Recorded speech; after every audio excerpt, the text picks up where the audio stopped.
اعوذ باللہ من الشیطان الرجیم بسم اللہ الرحمن الرحیم قال یا موسیٰ انی اصطفیتک علی الناس برسالاتی و بکلامی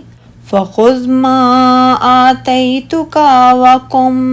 من الشاکرین وَكَتَبْنَا لَهُ فِي الْأَلْوَاحِ مِنْ كُلِّ شَيْءٍ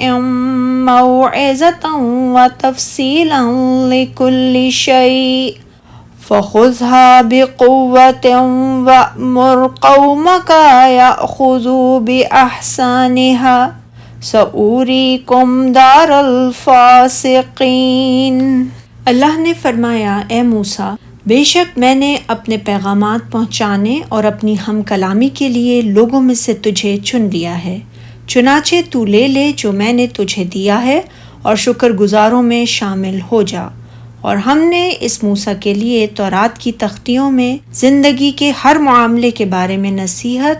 اور ہر پہلو کے متعلق تفصیل لکھ کر دے دی ہے، چنانچہ تو ان ہدایات کو مضبوطی سے پکڑ لے اور اپنی قوم کو حکم دے کہ ان کی اچھی اچھی باتوں پر کاربند رہیں، جلد ہی میں تمہیں نافرمانوں کا گھر دکھاؤں گا۔ اللہ تعالیٰ نے حضرت موسیٰ علیہ السلام سے مخاطب ہوتے ہوئے فرمایا،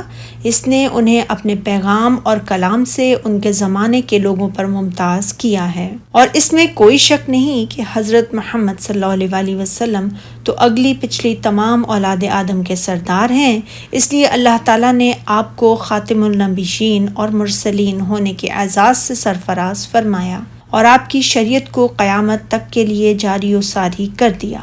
آپ کے پیروکاروں کو تمام نبیوں اور رسولوں کے پیروکاروں سے تعداد میں زیادہ بنا دیا۔ آپ کے بعد شرف و فضل میں حضرت ابراہیم خلیل اللہ علیہ السلام کا مقام اور مرتبہ ہے، پھر ان کے بعد حضرت موسیٰ بن عمران کلیم الرحمن علیہ السلام کا درجہ ہے۔ اللہ تعالیٰ نے حضرت موسیٰ علیہ السلام سے فرمایا، تو جو میں نے تم کو عطا کیا ہے اسے پکڑ رکھو، یعنی کلام و مناجات کو، اور میرا شکر بجا لاؤ، یعنی کلام و مناجات پر اللہ تعالیٰ کا شکر بجا لاؤ اور اس بات کا سوال نہ کرو جس کی تمہیں طاقت ہی نہیں ہے۔ پھر اللہ تعالیٰ نے فرمایا ہے کہ اس نے تختیوں میں ان کے لیے ہر قسم کی نصیحت اور ہر چیز کی تفصیل لکھ دی ہے۔ بیان کیا گیا ہے کہ یہ تختیاں جواہرات کی بنی ہوئی تھیں اور ان میں اللہ تعالیٰ نے نصیحت کی باتیں اور حلال و حرام سے متعلق مفصل احکام بیان فرمائے تھے، اور یہ تختیاں تورات ہی پر مشتمل تھیں، جس کے بارے میں ارشاد باری تعالیٰ ہے سورہ قصص میں، اور البتہ تحقیق ہم نے پہلی امتوں کے ہلاک کرنے کے بعد موسیٰ کو کتاب دی جو لوگوں کے لیے بصیرت ہے۔ یہ بھی بیان کیا گیا ہے کہ یہ تختیاں موسیٰ علیہ السلام کو تورات سے پہلے عطا کی گئی تھیں۔ ارشاد باری تعالیٰ ہے، تو اسے زور سے پکڑے رہو، یعنی اطاعت کے عزم کے ساتھ، اور اپنی قوم سے بھی کہہ دیجئے کہ ان باتوں کو جو اس میں مندرجہ ہیں بہت بہتر ہیں، پکڑے رہیں۔